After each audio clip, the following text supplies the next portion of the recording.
Salut les élèves de la troisième année du collège, j'espère que vous allez bien.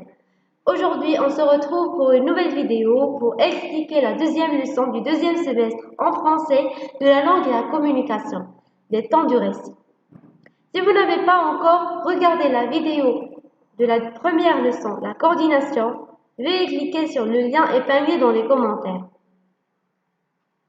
Mais avant de commencer, n'hésitez pas de cliquer sur s'abonner et j'aime et écrire un commentaire qui va m'encourager à annoncer plus de vidéos.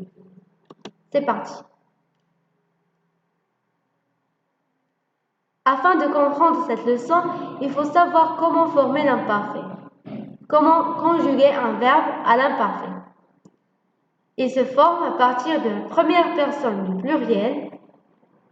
Bien sûr, le verbe est conjugué au présent.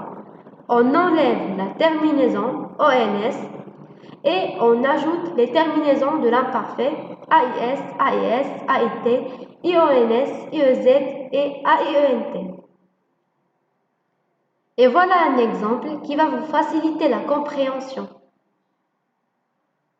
On a par exemple le verbe finir au présent avec la première personne du pluriel et nous finissons.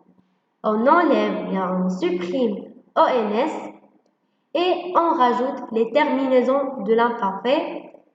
Ça sera je finissais, tu finissais, il finissait, nous finissions, vous finissiez, il finissait.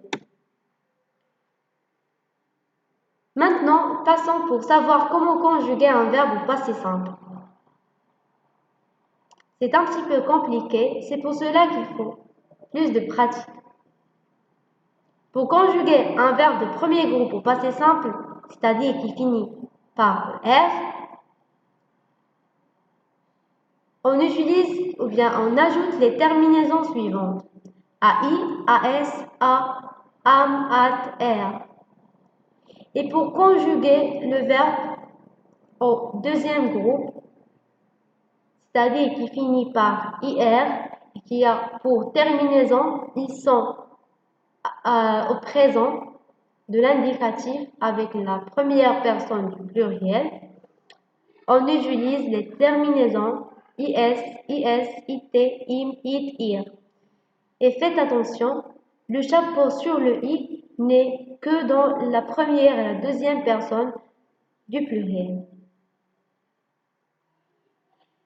Et pour conjuguer certains verbes du troisième groupe, c'est-à-dire que cette règle est variable, c'est-à-dire que n'est pas pour tous les groupes du troisième groupe, on utilise ces terminaisons US, US, UT, UT, UR.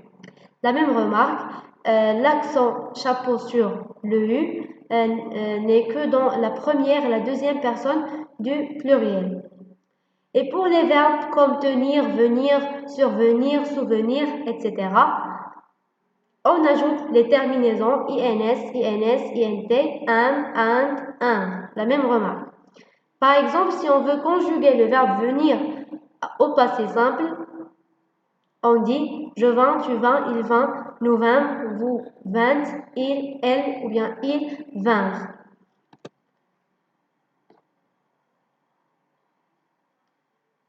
Pour avoir des informations générales sur les deux temps, on a l'imparfait permet d'exprimer une action déjà passée et le passé simple permet d'exprimer une action déjà terminée dans le passé.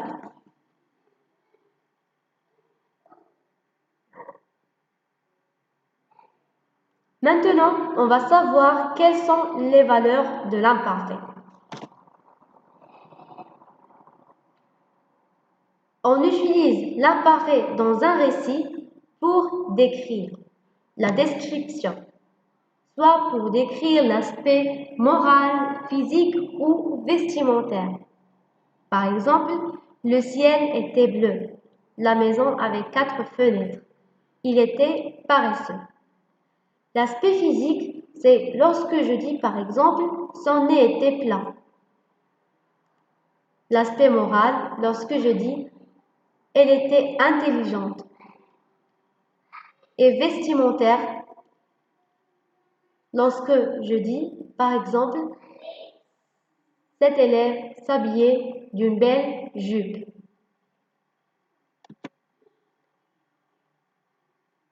La deuxième valeur, c'est l'habitude. L'habitude, c'est lorsqu'on est habitué de faire quelque chose ou bien, par exemple, des actions qui sont répétées. Par exemple, les Marocains mangent du couscous chaque vendredi. L'habitude qu'on a ici, c'est que les Marocains mangent du couscous chaque vendredi. Par exemple, ce vendredi, le vendredi prochain, c'est-à-dire chaque vendredi mange du couscous. Donc, c'est une habitude chez les Marocains. Il prenait toujours le bus de 7 heures.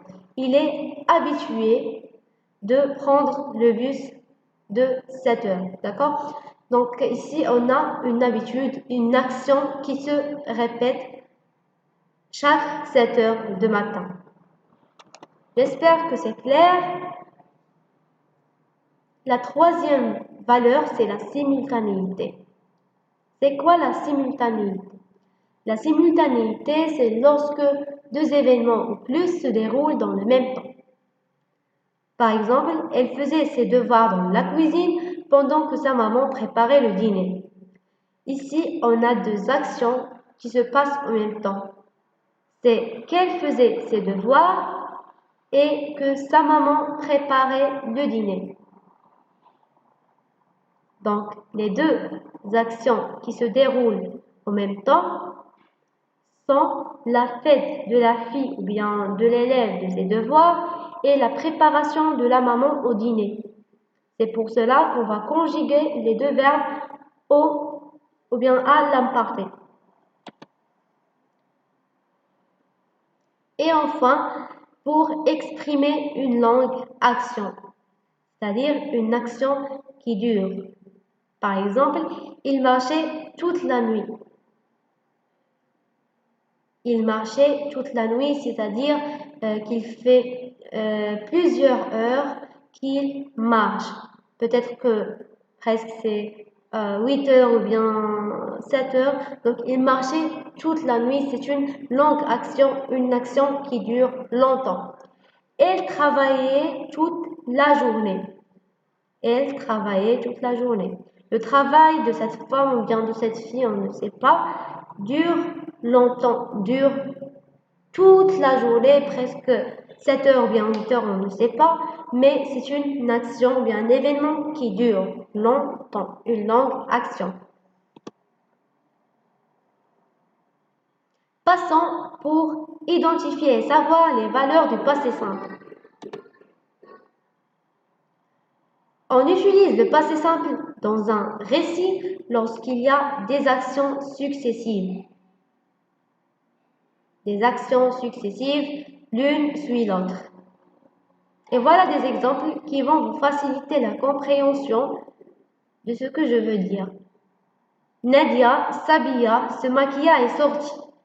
Donc ici, il y a trois actions. C'est que Nadia s'habille, se maquille et sortit. Il y a trois actions successives. L'une suit l'autre. D'accord? Et pour le deuxième exemple, le chasseur prit son fusil, visa, tira et tua un ours. Donc ici, il y a une phrase avec quatre actions successives. La première action, c'est que le chasseur prit son fusil. La deuxième, c'est que le chasseur visa, tira et tua un ours. Donc, quatre actions qu'on a dans cette phrase.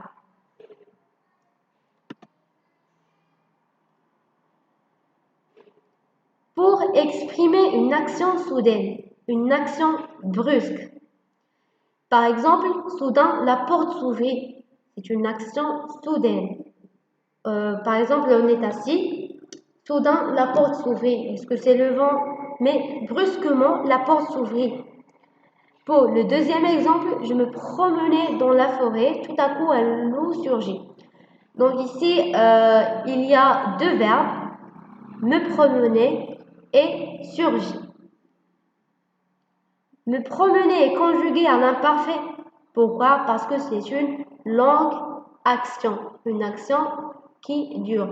La promenade, c'est une action qui dure.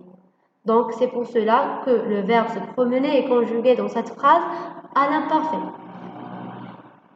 Mais maintenant, on est intéressé par le verbe surgir qui exprime ici une action soudaine et conjuguée au passé simple. Tout à coup, elle nous surgit. Donc ici, il y a une action qui est soudaine. D'accord? Ou bien brusque.